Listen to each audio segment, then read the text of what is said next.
Namaku Maulana Firdaus, lahir di Sukabumi 25 September 2005. Aku adalah anak keempat dari 4 bersaudara dari pasangan Ade Udin dan Deda Saada. Maul adalah sapaan akrabku. Aku terlahir dari keluarga sangat sederhana dan kini aku tinggal bersama ibu dan ayah tiriku. Ayah tiriku seorang buruh harian sedangkan ibuku adalah seorang ibu rumah tangga. Saat aku lahir dan masih kecil, aku tinggal di kampung Cibalandong bersama ayah dan ibu kandungku. Namun ketika umurku 6 tahun, kami memutuskan untuk pindah ke kampung Sukasirna. Ekonomi keluargaku saat itu bisa dibilang di atas standar sederhana karena saat itu keluargaku memiliki sebuah perusahaan kayu. Setelah kami pindah, aku mulai bersekolah di MI Sukasirna yang jaraknya cukup dekat dari rumah kami. Namun ketika aku tengah duduk di kelas 3, ayah dan ibuku memutuskan untuk berpisah. Semua bisa berubah kapan saja. Saat orang tua mulai sering berselisih paham, bertengkar hebat, berjauhan, bahkan saling membenci, itu adalah ujian dari Tuhan. Apakah mereka sanggup menghadapinya atau malah berpaling saling melepaskan? Setelah kedua orang tuaku berpisah, aku memutuskan untuk ikut tinggal bersama ibuku. Dan akhirnya kami tinggal di rumah warisan nenekku.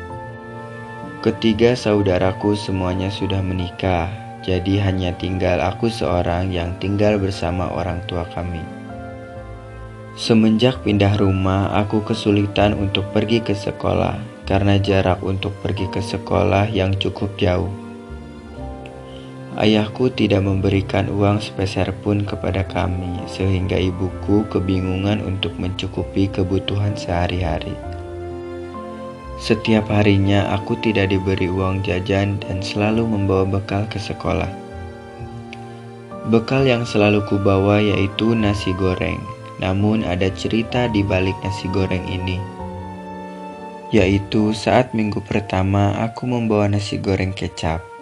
Namun karena kami tidak bisa membeli kecap, minggu kedua aku membawa nasi goreng kunyit. Karena tidak bisa membeli kunyit, minggu ketiga aku membawa nasi goreng putih. Sungguh pengalaman yang cukup menyedihkan. Karena tidak ada pemasukan sama sekali, akhirnya ibuku memutuskan untuk berjualan. Jualan yang ibuku jual yaitu masakan seperti rendang, sup, dan juga krecek daging. Ibuku berkeliling kampung dari rumah ke rumah menawarkan dagangannya. Ibu juga berjualan ke sekolahanku untuk ditawarkan pada guru-guruku sembari menjemputku untuk pulang. Setelah sampai di rumah, biasanya aku langsung berganti pakaian dan ikut berjualan bersama ibuku. Ibuku yang mengendarai motor sementara aku dibonceng sambil membawa wadah berisi dagangan ibuku. Panas-panasan, hujan-hujanan tidak menjadikan kami menyerah untuk berjualan. Saat itu aku tersadar, hidup itu memang berputar. Kadang kita di atas dan kadang kita di bawah. Selama bersekolah di MI Sukasirna, aku mengalami beberapa pengalaman yang kurang menyenangkan dari teman-temanku, seperti mendapatkan perundungan. Salah satu paling parah yaitu suatu hari aku membawa motor ke sekolah. Lalu pada saat pulang, ketika aku tengah mengendarai motorku, temanku menendang motorku sehingga aku terjatuh dari atas motor dan tergeletak begitu saja di tengah jalan. Teman-temanku hanya melihat dan pergi begitu saja. Tanpa alasan yang jelas, mereka merundungku. Hari demi hari aku mendapatkan perundungan dari mereka. Aku tidak menceritakannya kepada siapapun, termasuk kedua orang tuaku. Aku sempat sesekali lapor ke guru, namun diabaikan, sehingga aku memutuskan untuk diam dan menunggu hari kelulusanku. Setiap ada perpisahan kelas 6 di sekolah, ibuku selalu berjualan sate. Sate ibuku sangat laris sampai-sampai saat kelas 5 SD aku tampil sebagai anggota marching band. Dia tidak bisa menontonku karena terlalu banyak pelanggan di warung satenya. Begitupun hari di mana kelulusanku. Ibuku tidak bisa melihatku memakai setelan jas yang rapi dan naik ke atas panggung karena dia sibuk di warung satenya. Tapi aku sama sekali tidak marah kepada ibuku karena aku tahu ibuku berjuang begitu keras itu demi diriku. Setelah lulus dari MI Sukasirna, aku memutuskan untuk bersekolah di MTSN 2 Sukabumi. Saat hari pertama bersekolah, aku bertemu seseorang yang ternyata menjadi teman baikku. Dia bernama Rahman. Dia yang mengubah nama panggilanku yang asalnya Daus menjadi Maul. Kami duduk sebangku dan kami sangat dekat waktu itu. Namun saat kelas 8, kami terpisah karena tidak sekelas lagi. Di mana semua masalah kembali muncul, aku mengalami beberapa perundungan kembali oleh teman sekelasku. Dengan alasan aku cupu, culun, kutu buku, dan tidak bersosialisasi dengan mereka. Ditampar, didorong dari kursi, wajahku diberi penghapus berhingga hitam, ditendang, sampai kepalaku dipukul-pukul mereka. Aku sudah terbiasa dengan hal itu. Aku bingung harus berbuat apa karena guru-guruku hanya menganggap itu sebuah lelucon. Namun ada beberapa temanku yang selalu membelaku, yaitu Ilma, Firda, dan Alistia. Walaupun mereka terkena imbasnya saat menolongku, mereka selalu tetap ingin menolongku. Apalagi Ilma, dia yang paling dewasa dan selalu memotivasiku untuk selalu semangat. Dia juga membantuku saat aku kebingungan dalam mengerjakan tugas. Akhirnya aku pun lulus dari MTSN 2 Sukabumi dan memutuskan untuk bersekolah di SMA Negeri 1 Surade, di mana semua hal-hal baru muncul di kehidupanku. Awal masuk sekolah, aku orangnya pemalu dan canggung saat berbicara dengan orang lain, mungkin karena trauma pada masa MTS-ku. Namun ternyata di SMA ini jauh berbeda dari perkiraanku. Teman-temanku sangat baik dan aku pun punya banyak sekali teman. Aku tersadar bahwa masa SMA ini adalah penentuan hidupku.